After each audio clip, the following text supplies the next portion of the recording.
अरे शुण आज आम म्यारेज आज मो श्रेया तो सन्धार टे जल्दी आसी पड़ो। देख मो पास बहुत काम अच्छे ये फालतू काम पे मोर टाइम नहीं।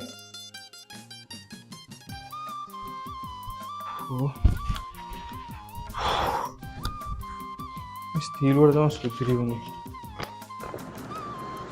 मु जानी तुम्हें बहुत व्यस्त किंतु आज मोर शेष चेष्टा थिला तुम मुहरे टिके हस देखिया काली मोर ऑपरेशन हुए तो काली मु नथिबी तुमको विरक्त करिया पे।